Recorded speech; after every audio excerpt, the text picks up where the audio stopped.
देखिए, उन्होंने दो तीन बातें कही हैं। एक बात तो उन्होंने कहा कि ये हिंदू राष्ट्र है और संविधान की प्रस्तावना में हिंदू राष्ट्र है। उनको ये पता नहीं कि हिंदू राष्ट्र सिर्फ एक नारा हो सकता है, और जो लोग हिंदू राष्ट्र का राग अलाप रहे हैं वो देश के आईन को, देश के संविधान को कुचलना चाहते हैं। हिंदुस्तान एक धर्म का नहीं है, 140 करोड़ शहरियों का है। अगर हिंदू राज होगा तो हिंदुस्तान का संविधान मर जाएगा, संविधान नहीं बचेगा फिर। क्योंकि हम देखते हैं जो भी इस्लामिक देश हैं, जहां कुरान के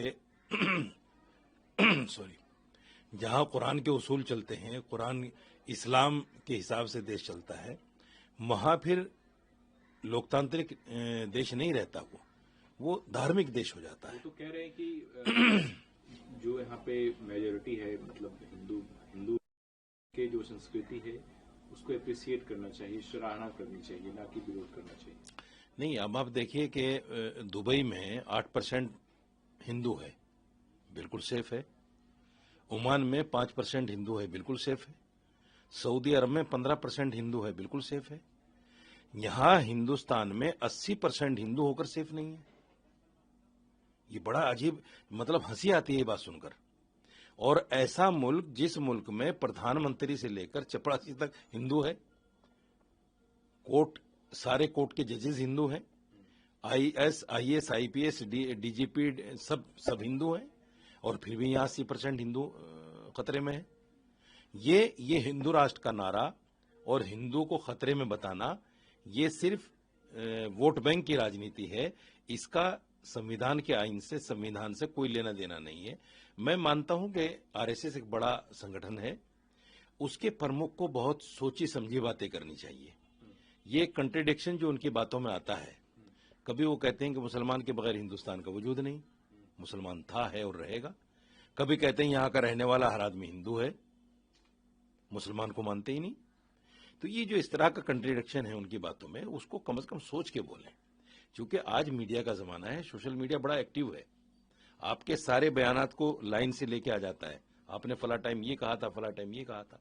तो सुन लीजिए, हिंदू राष्ट्र सिर्फ एक नारा हो सकता है। हिंदू राष्ट्र, जिस दिन ये देश हिंदू राष्ट्र हो गया, उसी दिन संविधान खत्म हो जाएगा, और फिर यहाँ मनुस्मृति लागू होगी। और मनुस्मृति में जो भी दलितों के साथ और दूसरे धर्मों के साथ किया गया है, बताया गया है, वो सब कुछ लागू होगा। सस्पेंडेड किया है उन्होंने जनता उन्नयन पार्टी, कैसे देख रहे हैं उनकी पार्टी के भविष्य को, अपने बोलने जाने वाले चुनाव? कोई भविष्य नहीं है। आप देख रहे हैं असदुद्दीन ओवैसी की जो पार्टी है, मजलिस इत्तेहादुल मुस्लिमीन, और उसके पहले अगर मैं जाऊं मुस्लिम लीग, मुसलमानों ने इसलिए नकार दिया उसको क्योंकि उसका नाम मुस्लिम लीग था। मजलिस इत्तेहाद बैनुल मुस्लिमीन को इसलिए मुसलमान एक्सेप्ट नहीं कर रहा है खुलकर, इसलिए कि उसका नाम इत्तेहाद बैनुल मुस्लिमीन है। मुसलमान की पार्टी मुसलमान के नाम पर या मस्जिद के नाम पर, इस तरह की कोई पार्टी देश में कामयाब नहीं हो सकती। इसलिए इन्होंने जो षड्यंत्र रचा, हम तो ये समझते थे कि शायद बाबरी मस्जिद के लिए काम कर रहे हैं, इसलिए हमने भी खुल के समर्थन किया। लेकिन पता चला कि इसके पीछे तो बहुत बड़ा षड्यंत्र है। क्या षड्यंत्र? इसके पीछे तो षड्यंत्र ये है कि वहां से तृणमूल कांग्रेस को उखाड़कर फेंकने की साजिश है इनकी। क्योंकि तृणमूल कांग्रेस ने इनको टिकट नहीं दिया, तृणमूल कांग्रेस इनको मुंह नहीं लगा रही है, इनको निकाल दिया। तो ये चाहते हैं कि अब तृणमूल कांग्रेस जो है यहां से साफ हो बंगाल से। ये इनका षड्यंत्र है। और बाबरी मस्जिद के नाम पर जो करोड़ों का चंदा इन्होंने इकट्ठा कर लिया है, कौम तो उसका भी हिसाब मांगने वाली है इनसे कि भाई क्या है, कैसे है, ये क्यों हुआ है। ये बहुत बड़ा घोटाला है। और मैं तो कौम से कहूंगा कि इनसे सबसे पहले बाबरी मस्जिद के नाम पर जो चंदा इकट्ठा किया है उसका हिसाब ले, उसके बाद में देखेंगे। पार्टी वार्टी तो बात की चीज है। सर, बांग्लादेश दिन पहले एक हिंदू युवक को पीटा गया, मॉब लिंचिंग किया गया, उसके बाद उसे रस्सी में बांधा गया, जिंदा जलाया गया। उस घटना के बाद अब पूरे बांग्लादेश में हिंदुओं में रोष है और वो जगह जगह धरना प्रदर्शन भी कर रहे हैं। आज भी वो जो बांग्लादेश में प्रेस क्लब है उसके आगे उन्होंने धरना प्रदर्शन किया है। कैसे देखते हैं? इलाज बताया ना मोहन भागवत जी ने कि जहां जिस देश में जो माइनॉरिटी है उसको इकट्ठा होना पड़ेगा। ये बहुत बड़ा इलाज बताया है मोहन भागवत जी ने। आप बांग्ला पूरे घटना जो बांग्लादेश नहीं में हो नहीं रहा है उसको आप कैसे देखते मैं बता रहा हूँ उसी को। बांग्लादेश में एक हिंदू का इस तरह से वहशियाना कत्ल होता है, हिंदुस्तान का एक भी मुसलमान उसको जायज नहीं ठहराता, हम कंडम करते हैं उसको। लेकिन मोहन भागवत जी, जब यहाँ मुसलमान की मॉब लिंचिंग होती है, अभी हाल ही में मोहम्मद ताहिर की मॉब लिंचिंग हुई है, आप उस पर एक बार नहीं बोलते। यहाँ माइनॉरिटी 40% माइनॉरिटी है, 40 नहीं 25 लगाइए 20 लगाइए, यहाँ है हिंदुस्तान में, मुसलमान खासतौर से, दूसरों को छोड़ दीजिए। आप माइनॉरिटी के लिए एक बार आवाज नहीं उठाते। आपको बांग्लादेश का हिंदू तो याद आता है, अपने देश का मुसलमान याद नहीं आता जब उसकी मॉब लिंचिंग होती है। तो ये रेसिज्म है, ये एक तरह से हिंदुओं को उकसाने वाला काम है।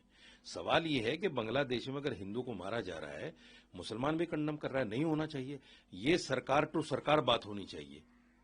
आप कहते हैं हम तो सरकारी ऑर्गेनाइजेशन है ही, सॉरी सियासी ऑर्गेनाइजेशन है ही नहीं, और आप बातें सियासी करते हैं।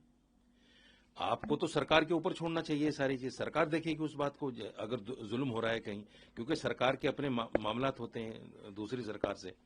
सवाल ये है कि आप यहाँ के मुसलमान के लिए भी आवाज उठाइए, तब आपकी आवाज बांग्लादेश के हिंदू तक कारगर साबित होगी।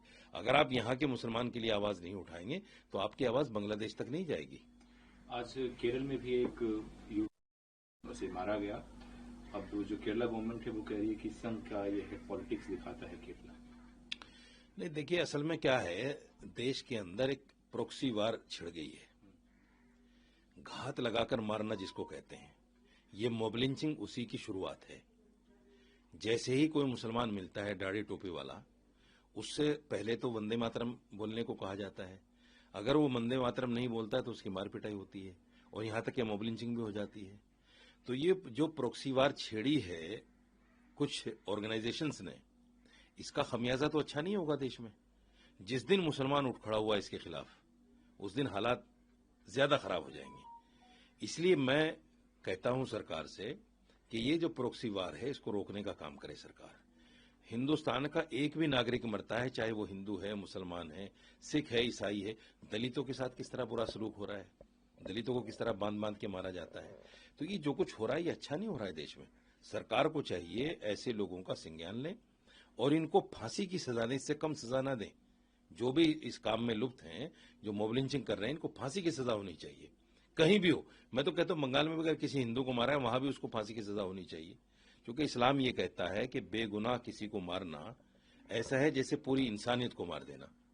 तो फिर चाहे वो बांग्लादेश में हो, चाहे हिंदुस्तान में हो या पाकिस्तान में हो, इस्लाम के उसूल तो सब जगह एक है ना जी। कहा है कि बांग्लादेश में जो कुछ हो रहा है वो चिंताजनक है। जो अंतरिम सरकार है उनसे देश संभल नहीं रहा है, और उनके राजनायक जो वहां पे हैं वो चिकन नेक और भारत को तोड़ने की बात कर रहे हैं। ये चिंताजनक है। इस पे भारत को अगर रिस्पॉन्ड करता है तो बांग्लादेश को बुरा नहीं लगना चाहिए। कैसे देखते हैं इसको? शेख हसीना को चाहिए कि बांग्लादेश जाए, जाके उस काम को रोके जो कुछ गलत हो रहा है। आप यहां छुपे हुए बैठे हैं, आपको वहां फांसी की सजा हो चुकी है, और आप यहां छुपे हुए बैठे हैं और बता रहे हैं कि जो कुछ हो रहा है गलत हो रहा है। गिरते हैं शहसवार मैदान जंग में, वो तिफल क्या गिरे जो घुटनों के बल चले। आप यहां बैठकर अगर बातें करेंगे बांग्लादेश की तो क्या असर होगा उसका? आप जाइए, सामना कीजिए ना कोर्ट का, और जो कुछ हो रहा है उसको वहां अपने देश में जाकर उसका मुकाबला कीजिए, तब तो अच्छा लगेगा। नहीं तो सरकार तो अपना काम करेगी। सरकार को आपसे कोई सलाह लेने की तो जरूरत नहीं है। जो भी फॉरेन पॉलिसी है सरकार की, उसके तहत काम होगा जो भी होगा। शेख हसीना यहां जो रह रही है उसको यहां नहीं रहना चाहिए, उसको देश छोड़ देना चाहिए। आपको लगता है कि शेख हसीना की वजह से ही अगर वो भारत में, इसलिए भारतीयों के प्रति वहां पे हिंसा हो रही है? नहीं, बिल्कुल सच्चाई है ये। देखिए, वहां के लोगों में जो शेख हसीना के प्रति रोष है, उसको अगर पता चलेगा कि वो हिंदुस्तान में है तो जाहिर बात है हिंदुस्तान के खिलाफ काम करेंगे। ये तो कॉमन सेंस है। अगर मैं किसी के दुश्मन को पनाह दूंगा तो वो मेरे खिलाफ ही कार्रवाई करेगा ना, सीधी सी बात है।